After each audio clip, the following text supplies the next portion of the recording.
Hi and welcome to this interesting session on a boring topic, writing tests that spark flow. Who of you likes to test? Hands up. Oh, a few. More? I'm surprised, more than I thought. So that's good. And this is going to be a session how to make the boring topic of testing a little bit more interesting and especially a little bit more effective because it's really required for proper software quality. Hi from my side, I'm Sebastian, born and raised in Munich, Germany, and I work for this company called IBM, and I do a lot of things related to enterprise Java, and testing is also a topic that's close to my heart. And another fun fact that's not on this slide, I like coffee. So I brought you some example on a coffee shop, but what's very important to me, and we'll show this a little bit, when we talk about testing, that we talk about something that's a little bit more than just hello world. What I see a lot at conference presentations or content you find online, it's like, one single example of doing some hello world like testing, and from experience that I have in real world project, it really matters. Once you have a more complex project, once you have a little bit of legacy software, then it's really different which approach you choose. And then it's much more important the approaches you have, the code quality you have, and it's not that much important which test framework or things like that you use. So for that matter, I have something that is at least, I would say, complex enough. I will have this coffee shop application for you that we see a user can use. So basically imagine something like Starbucks where you go there and you want to order your coffee. And then at least we already here have some persistence involved. So we have some database there, which we need to regard when it comes to testing. And also we have a backend, this barista. Imagine that friendly barista person who brews your coffee. And we have some communication between these two microservices. And just to make it a little bit more interesting, more complex, we have an asynchronous communication here going on. So that is pretty much what I want to show you. And then just first of all, from a very naive and abstract perspective, we'll see, okay, how to test that and basically what it means. So why do we even test? I mean, we want to verify that stuff works, right? And first of all, I'm not a big fan of slides, so I will show mostly live coding and live demos here for you. So I have some enterprise application that is called Coffee Shop, and I use this technology called Quarkus. I'm not sure whether you're familiar with that. If you've seen the keynote, that was what Burr showed us. A very cool project about supersonic, subatomic Java. And more importantly, if you're familiar with enterprise Java already, with things like JAX-RS, CDI, it even has support for Spring annotations, then this is for you because it basically supports these technologies, which is quite important. Something beeping there. And that is basically the project. And then let me start it up for you so we can already have a look at it. Some scripts to build that. By the way, don't worry, you get all the code and all the presentation later on in the link. And what I will show you now is basically how to test and run that locally. And I will just manually go through it so you see what that project is about. And if you look at this diagram, you'll see where I'll have three components involved, one coffee shop, a database, and this barista person. And then I can basically run this and saying, okay, local run that whole environment locally. And that for us, that means I run it locally, in my case, Docker. I guess you're familiar with Docker containers. Yeah, pretty much everybody, right? It's a very nice way of abstracting stuff, especially running environments, either locally or on some environment later on, like testing, staging. And for us, that means we can basically duplicate what runs later on in other environments. So now I have a coffee shop here, I have a barista, and that is a database here going on. And then afterwards, after that has been started, I can connect to my application here. That is just like running on localhost. And then if I just go to that root resource, it already gives me some, well, that's a kind of like hypermedia-like example of, hey, we have some coffee types here. Here you can order some coffee by posting to this and that. So basically, we will have some coffee orders in our system, if I can type. And now, well, that's JSON, that's an empty array, it's basically empty. Let me just very quickly walk you through the code, or just that you get some idea how that works. So we have something like an orders resource. That is a JAX-RS resource. If you're familiar with Spring, that's very much like a Spring REST controller. It even looks similar, those declarative annotations.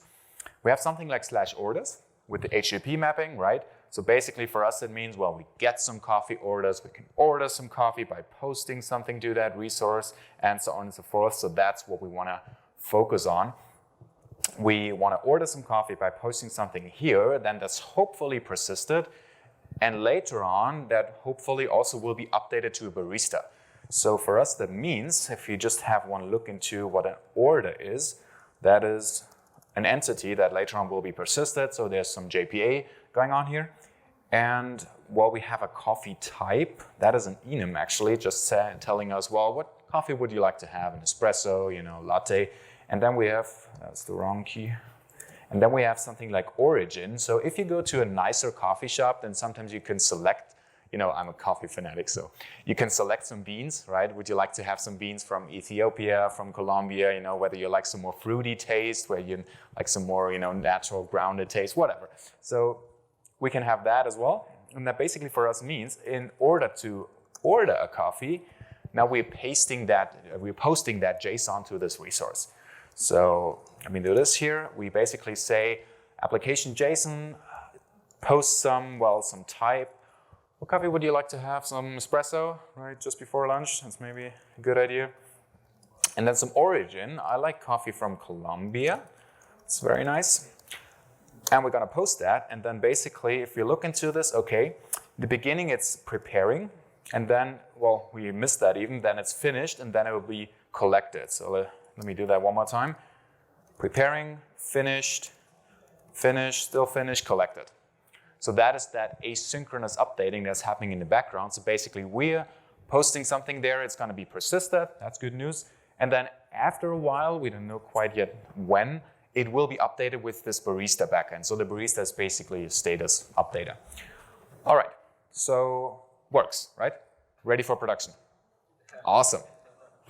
Well, actually, yes, we kind of tested it. And if I look through it and say, yeah, well, this JSON looks good, but then, that's not a proper way of testing, or at least it's not a long-term reliable way of testing. I have no regression here. I tested it once and fair enough, it works. So now I can be quite sure that this works later on. But if I change something in 2 weeks from now, who tells me that it will still work then, right? So obviously, we need a little bit more sophisticated ways to test this here. And what I would like to show you is just one way to do this in Java. And there are different ways and scopes of testing. Now what I just did manually was basically a black box test of testing my coffee shop, whether it works as expected. I looked at the code, but basically I don't quite have a clue what's going on inside, but that's okay. I used the endpoints and I used the contracts that's defined, post that JSON to this resource and then getting back later on. And I saw it's persisted and I saw it's updating its status. That's great. So that's somewhat a system test on a black box end-to-end level. But I want to do this now on a little bit more reasonable way. And I basically want to do this in Java. So here's one thing I want to show you, create order. And I call this naive test because it's a little bit naive approach, and we're going to talk about that in a second. But basically, I now want to do this in Java, what I just did on a command line. For system tests, it actually doesn't matter which technology you use if you think about it, because I have my application, it's deployed here locally, but it doesn't matter. And then I have something that tests this application. Fair enough, that could be done on the command line, right? I could have some curl and bash scripts that basically invokes the curl and verifies whether that's correct. I mean, that's fair enough, that definitely works. Why I do it in Java? Well, it makes a lot of sense if I work in a team that is familiar with Java and I use, like APIs that I'm familiar with, then I'm usually much more productive. So here I use JAX-RS as an HTTP client and of course Java with that's plain JUnit to test this here. So how am I going to do that? That is called naive test because, well, it's basically the naive approach that I see all over again in real-world projects. What I'm doing here? Well, new order Espresso Colombia. I create a JSON. Well, this makes sense because that's the same what I did in a command line, right? And then I say something like, please post this to this resource. That's what you saw. Okay, so I have a target has been created by this URL here, some host, some port, and /orders. Looks good. And then, well, I need to verify that this has been successful, right? That I get HTTP 2.0 something. Okay, makes sense. And then I have this location, if you paid attention. So HTTP header that shows me the new location of this order that just been created. Okay, so then I can go back and say, please now go to this URL the URL of a singular order if you want, like that one, and then just query that. And now I want to make sure that this is, has been persisted correctly. So I check whether the fields are there as expected. So see whether type and origin is there as expected. And then bonus points if you go to the extra location with all orders again and see whether that's been contained. Wow, okay. So who has seen tests like this in the project? Just like one step after another doing something. Who thinks that's a good idea? Okay, at least. Yeah, well, one honest person, that's great. So what is the problem with that? I mean, it includes a lot of stuff, but first of all, I mean, on that resolution, it doesn't even fit on one page, all that code, right? And it's not really readable. I mean, you can go through it and it kind of makes sense if we know our test, what I just did on the command line, but it's not really comprehensible if you just look at that test method. And even worse, what happens if, well, tomorrow I'm going to implement not only espresso, but cappuccino? Well, you know what happens, right? I take that method, gonna copy paste it here. There we go, create verify order espresso, and then order cappuccino. Right here as well, cappuccino. And then, well, let's have a look, right? Okay, cappuccino, that looks correct, and I guess, yeah, that works. Okay, great. Now, 1 week from now, we're not only going to implement Colombia, but let's say Ethiopia as well, and then you can imagine what happens, and this is how most test scopes and most test projects look like. A lot of copy-pasted code, and nobody knows what's happening. And this is still okay right now if you just copy-paste, but then what happens if, you change something, like you change the structure of the JSON, or better yet, you swap HTTP for something else, maybe for gRPC, or JSON to something else, then you're screwed. You can throw away that test, right? And then what happens? Then you have 100 tests that don't even compile anymore, or whatever, or you just have to throw them away. So better yet, how to make that in a little bit more effective way. And this is a very, very, very important topic, and it's typically neglected what I see in projects. Another test. I don't know, some name. What I'm doing instead, and this is no kidding, I do this in projects actually. If you're gonna write that test scenario, the reason why it was not readable or maintainable, it's doing too many things. Or in other words, it's having too many concerns, or it's having not a proper abstraction of we want to test. So if you look at that method that we just had, you don't even know what you're testing. You see a bunch of code and HTTP this and that, but you don't know what you're testing. And that is the first thing to take into consideration. And this is typically why I start writing code in either pseudocode or in comments or even on paper. And that is also how a lot of QA engineers work. Ask yourself, what am I going to test? Don't think about HTTP, I don't care about JSON. What are you going to test from a user's perspective? I want to create some coffee, an espresso from Colombia, and I want to see whether that's actually in the system, and then whether this barista person has been contacted correctly. So first of all, what I'm going to test, create a coffee order, let's say with espresso, from Colombia. That's it. How am I going to create it? I don't know. I don't care. Create a coffee order with espresso from Colombia. And then do something like, verify that order is, I don't know, in the system.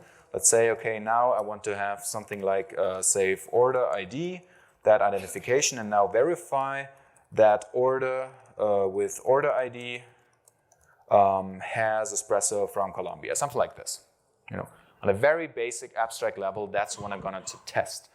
And then we can go further with this, verify the communication between between these two microservices, and so on and so forth. And now if we look into this, let me show you a second test. That's now what a proper test might look like. Now let's just look at this method. That's the same what I just had in a little bit more readable fashion. Let's go through it. Order, new order, espresso from Colombia. Okay.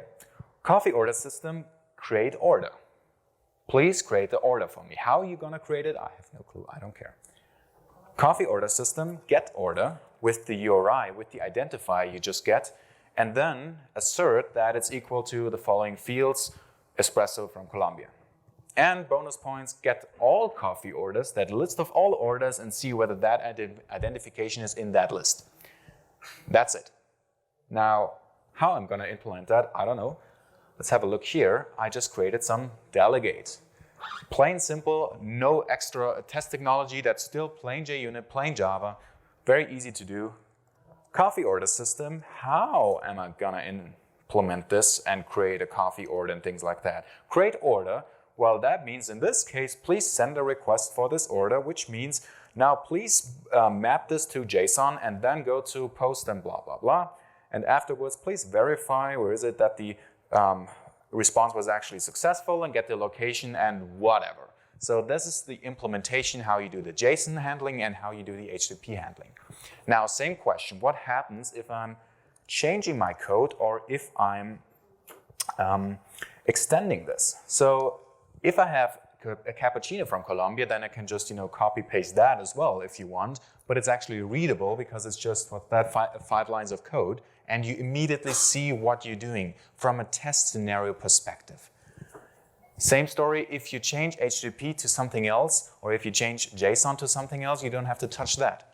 That is abstracted away. You don't have these leaky abstractions.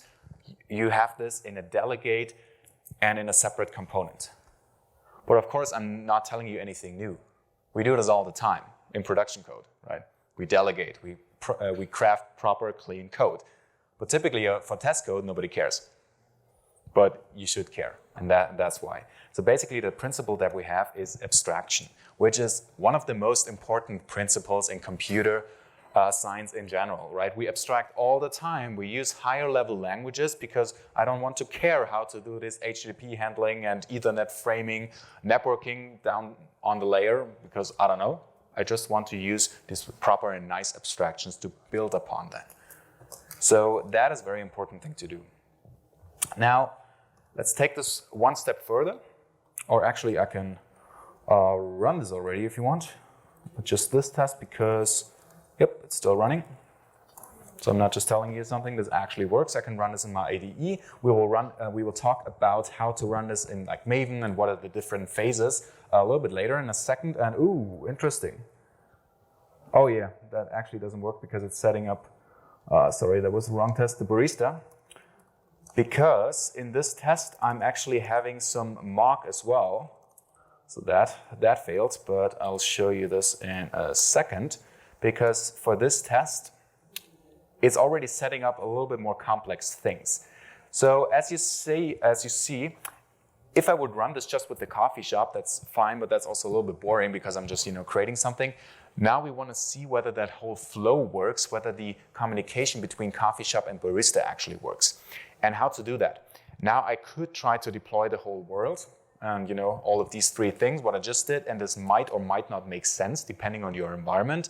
What I can do in a system test black box scope is that I say, I have one application under test, I have one test object, which is my coffee shop, and the rest is just like, I don't care, I simulate it, I mock it away. Because I assume that they work as expected, and I just want to see whether my coffee shop, that's my application, my team, works as expected. So, depends on the scope, this might or might not make sense. The database might be an embedded one or simulated one, or I just use the actual one, depending on what's easier. But in this case, I use barista just as a mock. And very similar to on a unit test level, I can use Mockito in Java. Here I can use something like mock server. I use wire mock to basically mock this HTTP server.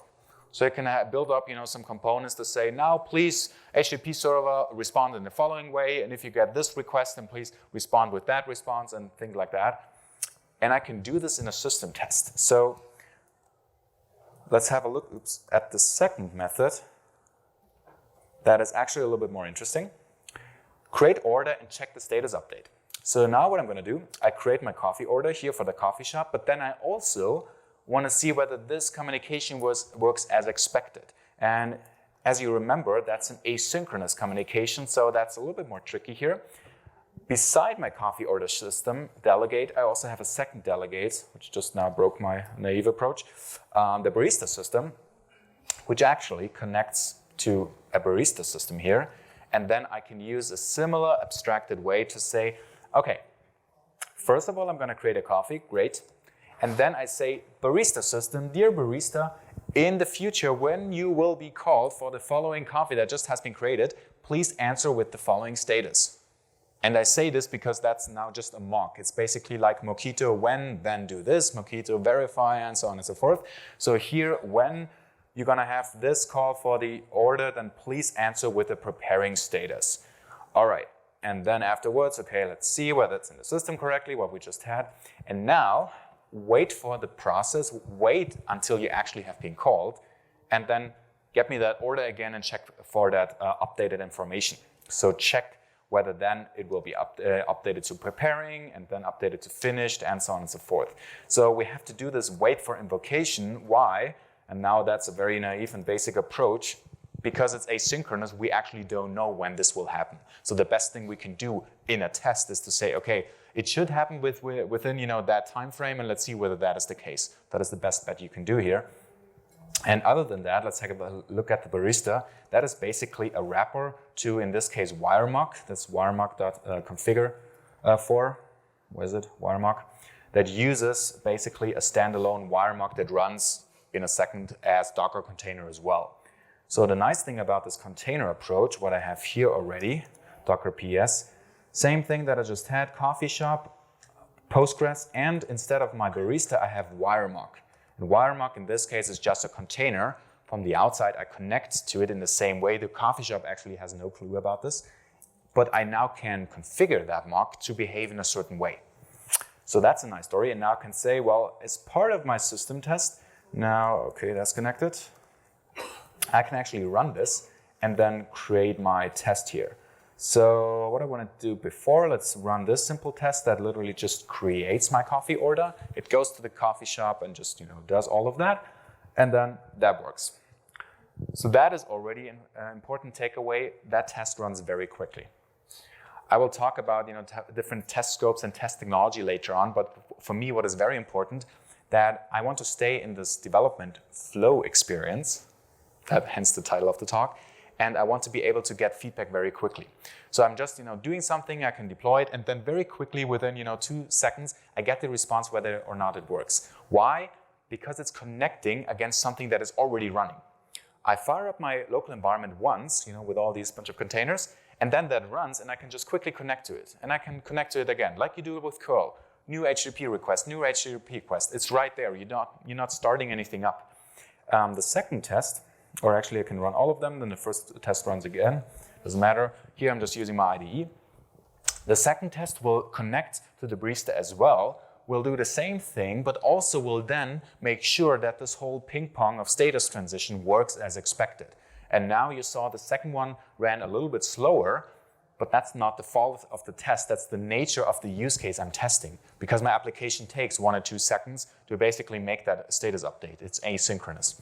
So that's what's happening here. And then I can basically have this test here, and as part of my system test, control and verify at the barista whether that communication has happened. And with that, you're verifying the contract, because I can tell my Mockito, my wiremock, have you been called with this exact JSON structure and this and that, status code and so on and so forth. So you can really verify, you can look into it like Mockito, whether that communication was correct.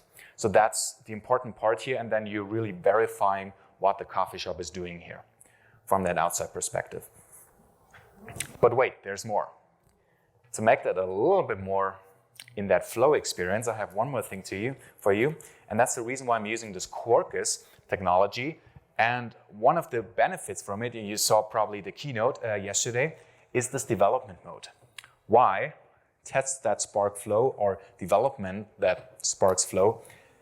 We all know developing is very much a flow experience, and this is what I love about software developing. You can create new software, you're creating things, and you can stay in that flow if you have, well, there are a few constraints for getting into a flow experience, if you have immediate feedback, right? You're creating something, hello world, you run it, oh, hello world, awesome. You're creating something else, goodbye world, you run it, awesome, it works right away. And you're constantly, doing something in your brain, you're creating these things, you're coding, and you're trying it out. But now there's a problem. If we use some technology that requires us to wait, we're constantly kicked out of that flow, right? You're creating something, okay, Maven builds takes half an hour, okay, 5 minutes, right? How long does your Maven build, including running all tests, take? Longer than 10 seconds? Yes. Longer than 10 seconds, hands up. Okay, that's what I know usually. Okay, longer than 1 minute, hands up. Okay, Jesus, longer than 3 minutes. Oh God, longer than 10 minutes. Okay, let's stop here. So what happens, right? I want to test out I write some code, I want to test out my application, I write something here, right, and then Maven Gradle build, and I have to wait for more than 10 seconds. You know what happens? Typically, there's some science behind that. Anything less than 200 milliseconds, that's some kind of threshold. Anything less than that feels instant, right? You're making an action and it's right there. Okay, right there. You don't even notice a small delay. Anything, I would say, up to 2 or 3 seconds is kind of like a blocking thread call. You execute something, then it's like, okay, now it's gone, right? You're kind of like blocking in your brain, and then you can continue. And anything longer than that, you execute something and you wait. And you wait, and it's still not there. Okay, let me get some coffee. Oh, Jesus, it's still not there. And then what happens? You pick up the worst distracting device ever created. Okay, let's check some Slack, emails, and what else is there, and then you're distracted. Then you're out of the flow because you read your emails, and then you're somewhere else. So that is the problem. That is what we have to fight as developers to stay in that flow experience. You have to have immediate, notifications, also very good distraction. Thanks. You have to fight that constant distraction and these waiting times to make that turnaround quick. Don't allow yourself to wait. You just have to be right there to immediately get that feedback. The same is true for both tests and for changing some code. So what I'm actually firing up here is a development mode of my coffee shop where it's connected to my source code and where we'll hard redeploy everything that I'm doing. So, for example, this runs my application in this system test environment, but still I can connect to it like I just did, saying go to this application. Okay, it's running. I can check the health check and all these things.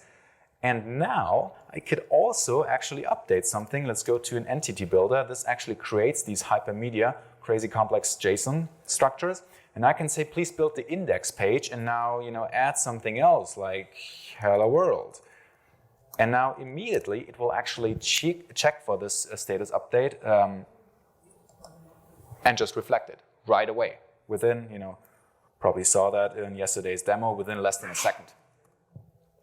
Or hello, what else do we have? Hello Atlanta.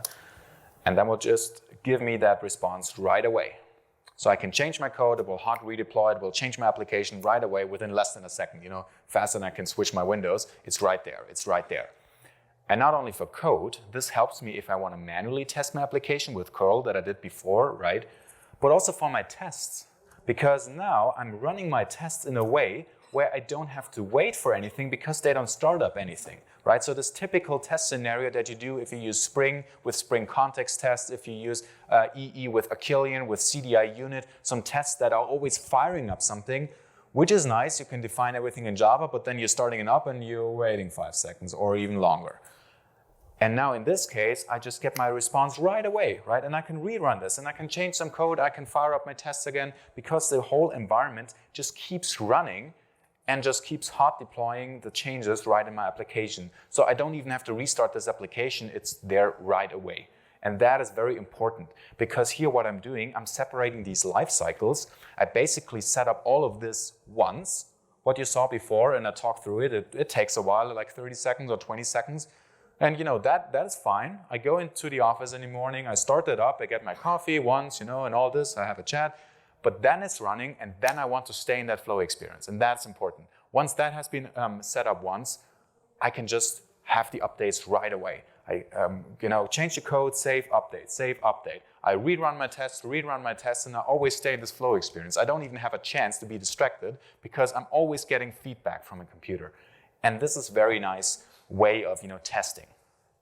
And in order to get there, I have to make sure, or that's at least the easiest way, that my tests are basically decoupled from that lifecycle, that I have tests in this case that just connect to something that is already running. Bonus points if you build up your test in an idempotent way, like I did here. it does not require any pre-existent state. It doesn't matter how many copies are already in the system. It will just create a new one and get the unique ID and test against that. I can parallelize these tests and run it from 3 different computers. Doesn't matter, doesn't break. And this is also very similar how your users are actually using your application because they don't talk to each other as well. So that, for a system test perspective, it's a very handy way to build that up. Now, let's go a different way for code level tests. So you saw this in a way that I'm building up my application, how it would run, kind of similar to production. And now this, a little bit to structure of code and a little bit to code level tests. This is a nice way to verify, a lot of things like JSON mapping, whether my endpoints work correctly, whether the database works correctly. And I would say in a microservice world, this gets more and more important because if we have a lot of applications, then typically, let's be honest, our applications don't do much, right? It's basically a database browser. It just stores some stuff, sends some stuff, gives us some stuff, and that's mostly it. We don't have that many applications that do complex algorithms. There are exceptions, but typically you have a lot of communication and not that much processing or not that much calculating things. If we have some components that do have some inherent complexity, that do have some cyclomatic complexity, then it makes sense to spend a little bit of time on unit tests, code level tests. Why? Because it's faster. It gives us faster feedback. If I can test something without even deploying something, without caring about Docker and all that stuff I just showed you, of course that is faster. I can do this right away quite easily in my IDE. So if, for example, I have something like this component, that's a CDI being coffee shop, okay, whatever, I can write a test for it and just say something like coffee shop test, right? Then typically what I do, this test just tests my stuff in a very, very plain and easy way. That is just plain JUnit with Mockito with no other test runner for good reasons, which we'll talk about in a second. But that basically also means, well, I have my coffee shop and then this coffee shop class will invoke some other classes. And of course this fails unless I have some mocking, and you're probably familiar with that, right? I have some Mockito in this case. And this is a very easy way to set that up, and it will work very, very quickly because I don't have any other test runner, no Spring tests, no reflection. It just runs, very quickly. I can run, plain JUnit is super fast. I can run literally hundreds of tests in milliseconds. That's amazing.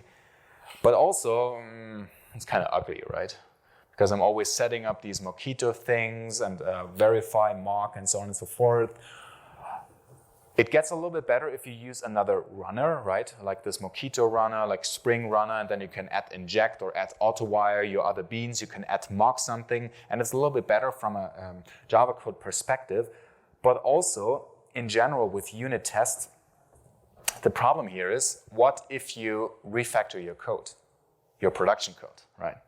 Well, you know this, right? Then, of course, your tests don't compile anymore, and two ways to do this. Either you change everything or you throw away your tests, right? So, and both are not quite the best ways because you in either way have to spend some time and effort. So what I want to show you is another way that I called use case tests, or in my book I described them as component tests. It's basically a way how to build up code level tests with components that are involved with some use case, let's say, but plain on the code level, but where I make some effort to make it a little bit more maintainable. So let's have a look at this use case test. What I have is, again, plain JUnit test, very simple, and it uses something that is called coffee shop test double. And these test doubles are basically, that's like a code quality trick, that's an extension of my coffee shop or of any class that I want to verify that resides in the test scope and then can already do this complex mocking and verification and wiring logic, so I only have to do it once. So instead of cramming all of that in my single test, I basically say, oh, by the way, this component extends my coffee shop, and of course it doesn't use all of this CDI injection, it does everything programmatically, and it says, okay, please set up this mocking and then verify and when and then and so on and so forth, all this ugly code. But it's here in this component, it's separated, it's delegated here. I don't have to do it in all of these tests. I basically do it once, and it can use another component that is also a test double, so this order processor, that's actually a dependency of it. And that does the same thing, and I can use, a capture here, so capture everything that has been called. And also it can extend it for some, higher level, for some nice abstracted methods that are already, related to my use case. So verify process of orders, or say when, that was in the other double, when you will be invoked with, for example, this, then answer for unfinished orders. And then we'll already set that up. So again, you have this abstraction here. Why is this important? Because then, let's have a look at the use case test. You get really clean and readable test methods, something like test create order, new order. Now this is the actual method that you want to test. That's your business method, create order, okay. And then afterwards, there's this testing verification method that says, has the create order method invoked correctly? With all the delegates and dependencies. So did my coffee shop work as expected? And that is now really readable here in this case. Same for the other method, answer, and then process, and then verify, given, when, then, same structure. And it's readable and it's maintainable because it just uses this code quality techniques and separating everything to this lower abstraction level. And if anything changes on my production code, if I make some refactorings, well, I only have to change the test tools, right? And not the 200 test classes. So now you see, well, this is only one test class. It wouldn't really matter for this case, but imagine if you have a complex project and 200 of these, well, then it does matter. And again, they run just super fast because it's a plain JUnit, no other fancy framework, no reflection involved. It's basically just code quality techniques. I could do the same, building up some other framework or some Spring tests, but then it's also harder because then you would need to set these up in a different manner, but basically injecting, and then you define new beans, so it just actually gets more complex if you have the scope of a more complex project. So caring about code quality is here actually the most important thing you can do. So that is everything on a code level. So how does this work together? I have one more test scope, which is a very basic smoke test. And how am I separating this? So these tests, the smoke test and the code level test, reside in the same project, like my coffee shop project. And I have another project that is called coffee shop-st system test. It separates the tests. Why? Not to accidentally reuse some code that I have in the production code that I'm reusing in my system test as well. So imagine if I have, I use Java and I use Java to map my JSON, and then I make some change on the production code, and accidentally I reuse the same class in my system test. So I now just changed my contract, my API of the application without noticing it, because my system test uses the same change and change matches. So you don't see that you just broke the API.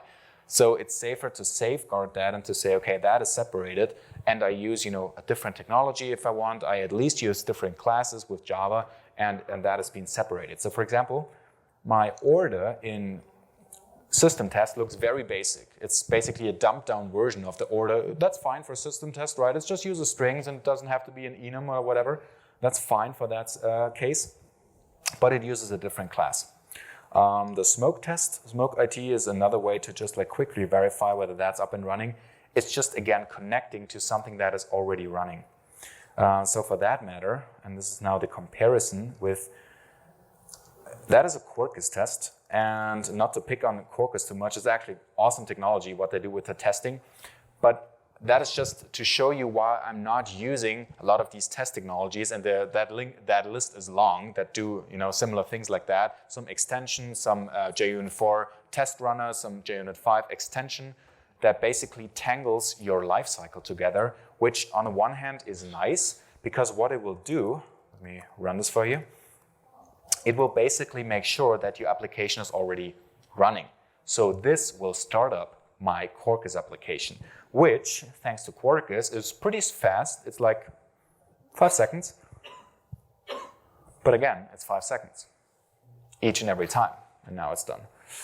And this just takes too long if I want fast feedback, because that is 5 seconds. Actually, if I would include, well, it has a database, but the more stuff you include, it will be 10 seconds, 15 seconds. And again, if you come from an enterprise perspective, that's awesome, right? 15 seconds application startup, it's really, really fast.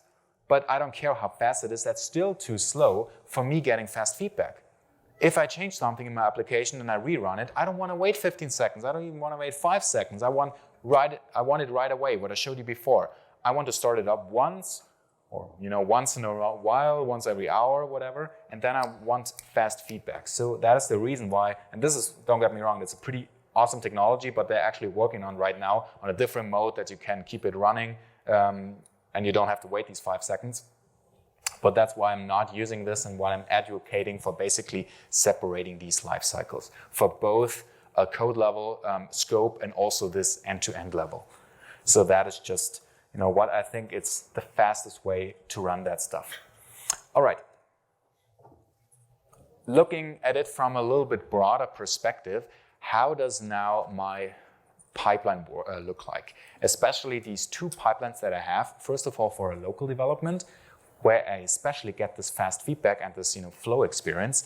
And then also, what is the broader picture on a CI/CD environment? And then it's actually clear that it makes even more sense to separate these life cycles, because now I can reuse my tests for different scopes. I can say, by the way, this awesome test scenario that I just put together on my system test, with the ping pong back and forth, you just have to reconfigure which environment you're targeting. So instead of localhost, go to my Kubernetes cluster, and you can rerun the same stuff. You don't have to change anything, because my test is not, tangling with my lifecycle. The test is not trying to start up anything. It just very quickly connects to something that is already running. And this makes it more flexible to reuse my components. So local development first. Now we'll also talk a little bit about Maven, how to do this. There are multiple ways how to run your tests, but whatever. First of all, it's a very simple build, what I do. Build with coffee shop. So it's basically my coffee shop environment. Let's get there, coffee testing. That is my coffee shop here. And I have multiple ways how to run this. So that is just a coffee shop project, and that will run my code level tests, like unit tests, use case tests, everything that is a Maven unit test. What is a Maven unit test or surefire test? Well, that is everything what ends with test, T-E-S-T. That's a Maven convention. So if I call this coffee shop test, then my surefire plugin will just run it. We'll just pick it up and run it, easy. What is not being executed is my smoke test here. Why? Because it's an integration test, IT. That's also a Maven convention. It will not run this test. Which makes sense, because if I build my application, then this cannot run, because it assumes that something is already running, right? So I'm not running this on purpose. So I just say, Maven, and now there may be many ways to do this. For example, you could say Maven clean install, which is not the best way because you don't have to clean. Maven package is one way, or Maven verify. These 2 will do the same and basically run your surefire test and package up your application. So it will test compile everything, and then here you see surefire tests, and just run your test. Very quickly, done. So you see it here. Okay, now for the IT, for these integration tests, that also executes against my running environment, but that is run differently, either, of course, in my IDE, what I did before, or with Maven failsafe integration test. That's the failsafe plugin. And again, you don't have to configure anything. That's the default. That's a convention. Anything that's called ITs and integration test will be executed with the failsafe plugin. So I'm going to run that. And this now assumes that something is already running, my application, right? So that is the reason why I'm not running this per default. And then it runs these tests and executes my create order smoke test, IT. Okay, awesome. That is everything that I include in my coffee shop project. Now, as a local development, what I told you before, I want to deploy this locally. Bonus points if you deploy it in a development mode, so I get this fast feedback. So this is what I'm going to do here, and I actually already did this the whole time. So it's still running my 3 Docker containers here, my 3 amigos. And then I can run my smoke tests. I actually just did that. So my smoke test, what is a smoke test? It's basically just a very basic test. Are you even alive, right? Is the application alive, or did it, crash and burn immediately because of some misconfiguration, some health checking, some just very basic hello world, check the orders resource, whether I can just get some order and things like that, right? Very, very basic. I'm not testing anything business logic related. I just want to see whether it's even alive. But now the more sophisticated system tests, and again, this resides in a different project for the reasons I mentioned, system test project. Now this is actually executing my system test logic here. I can run this in the IDE, I just showed you before, or of course I can say I run this on the command line. These are all surefire tests, so I run them with Maven verify. And again, same thing, well, you saw it before, this now just a different, interesting. Cappuccino, oh yeah, this is there is no cappuccino. I did not remove that test before, sorry for it. That is the naive test. I copy pasted, so let's get rid of that again. Which is actually a good way of doing TDD because I just tested some logic that doesn't exist yet, right? Which is good, you have a failing test. Failing test is actually something positive because it just prevents a bug from going to production. But now we remove that test that should not exist yet. And then, same thing as before, that will work because it connects to something that is already running. So that is another way to run your tests. You have different ways, right? Typically, you would use your IDE and just rerun single tests and things like that, but it doesn't matter. Now, more interesting, how to do this on a CI/CD pipeline. Because you have a little bit things differently. You probably would not run, Docker directly. You would run it slightly differently. All of your code level tests run there as well, right? If you do a typical Maven build, but then it runs differently. You deploy something to, let's say, Kubernetes. You deploy it to some test or to some staging environment already, to some proper environment that is actually similar to what you do in production. If I can run Docker containers using Docker Compose or something else locally, that's actually pretty good. It gives me a very good, experience that is very close to production, but it isn't production. It doesn't use Kubernetes here, at least. You can if you want. It probably will do the service lookup differently. It has different DNS. There's always a difference. Bottom line, you have to test it here as well. That is the ultimate verification because every small difference you have might break in production because it's different and you didn't verify it. So in this case, I deploy it to a proper environment that is actually similar to what I do in production. So in this case, I have, I didn't open it up. Let me just show this. I have my Kubernetes clusters here. I do have a Kubernetes cluster, actually also on my laptop, but this one is a proper one on the cloud. That uses, in my case, the IBM Cloud for managed Kubernetes, so I don't have to manage it myself. I hope the Wi-Fi is nice to me. And I have some cluster here that runs in Washington, D.C., kind of close to here, I'd say. I chose the closest data center that was available just for latency reasons. And, of course, I have it right away. Kube-control get services. So that is not a session on Kubernetes, I know, but that is just one way, to test and deploy my software. So what I'm going to do, I actually show you that this works on a Kubernetes cluster. Kube-control apply. If you're familiar with Kubernetes, that's very similar to what were showcased yesterday. Deployment, production, or deployment, something that is actually my system test environment. So what I'm doing, I deploy my system test that I was just running locally in my Kubernetes cluster. Why the system test? That I have the faster feedback with a mocked barista as well. The nice story of Kubernetes, I can basically simulate that of saying, hey, instead of doing the proper barista, just deploy a mock. And again, containers that really enable this in a very simple way. So I just tell Kubernetes, instead of deploying the actual barista, deploy this wire mock that I had locally as well. Because then I can, again, reuse my tests here. So in this case, what I'm doing, I have a look at my Kubernetes cluster, and now that is already running. That's awesome. So now instead of saying localhost, I say curl, and then now get IP. I run my secret script that gives me the IP of my cluster, and that says, okay, by the way, get to this orders or get to the health check first of all, if you want, and now see whether that is up and running. Awesome. So that actually now runs on my managed Kubernetes server here, the IBM Cloud in Washington. And that just deployed my coffee shop plus my system test, and now I can test this right on the cloud. It's not even local anymore, and this is what the CI server would do, right? It deploys it, and now I can run my smoke ITs, and the good thing is I don't have to rewrite the test. I don't have to create new tests. I just can create and use the same test and say, by the way, the system is actually aware of the configuration, and I can redirect it to not localhost, but wherever I want to test, right? So I can say in this case, where's my coffee shop? Maven IT integration test -d coffee shop test host, which is now the IP address of my cluster and coffee shop test port 80. And now I will run the smoke test of my coffee shop project, not against the local thing, because assuming that doesn't run, but against my Kubernetes cluster. All right. What is more interesting, I can run my system tests against my Kubernetes cluster as well, because that was not just a smoke test, assuming now it's running. I tested it manually as well. But now the proper testing is test my application with a fully end-to-end way, running on Kubernetes in the same way like it would run in production later on, right?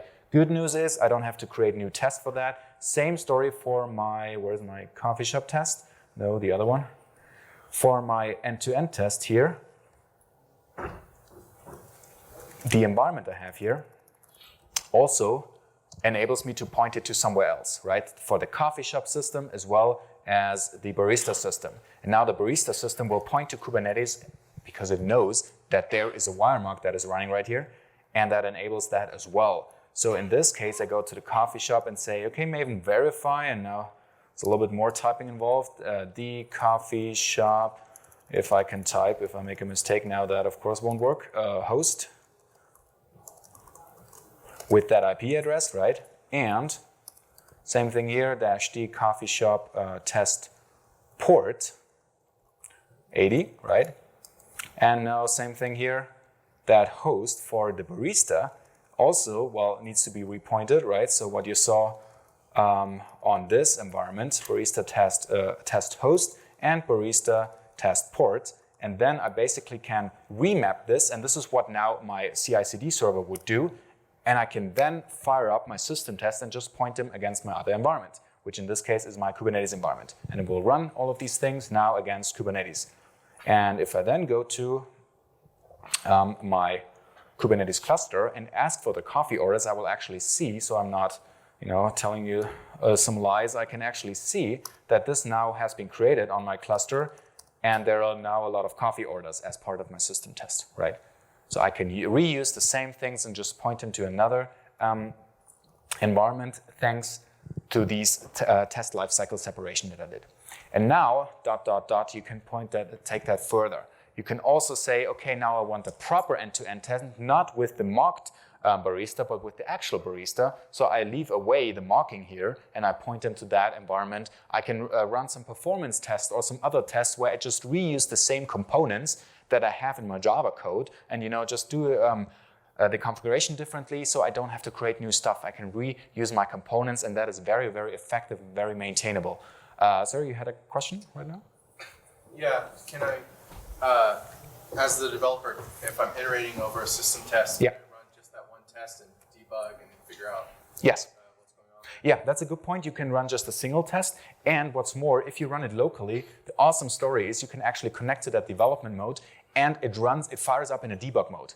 And that is really cool. You can run a container somewhere and say, oh, it doesn't work, but I ain't got a clue why. Let me connect to it in a debug mode. Let me point my IDE, and you can send a request from the outside, and then you can step through the breakpoints in your IDE, which is really helpful to do that. And it gives you a better perspective what's wrong, even from a system test perspective. So that is really helpful.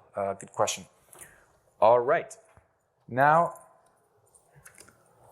as some takeaways, I really want to point out the importance of the test code quality and to build up proper abstractions and to build up proper reusable components. And then it's actually much, much more important to care about that than about test frameworks. But I said this for many, many times in many projects, and people don't seem to listen. So this time I'm doing something different.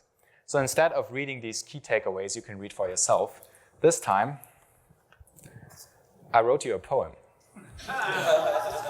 on testing. Maybe that helps. Tests that spark flow by Sebastian Daschner. Are you struggling with tests? Are they unwieldy and slow? Do you fear code changes and you just can't stay in the flow? You need to be flexible and efficient. Your tests need to adapt to a fast-moving world where quality is not an issue. And to deploy to production, the place where we are supposed to be, verify the app's behavior as well as the integration, you see? What you need is fast test feedback, and you'll be fine. Plain JUnit is quick, runs hundreds of cases in no time. Don't fall for seductive test frameworks, rather care that your test code quality is right there. Build up abstractions, reusable components, go delegate. Otherwise, an unmanageable test code will be your fate. Separate those life cycles of tests and test environment. It gives you a short turnaround as you develop locally, my friend. With that, enterprise testing can be a joy. There is no need to cry. Now go home, improve your tests, and thank you. Goodbye.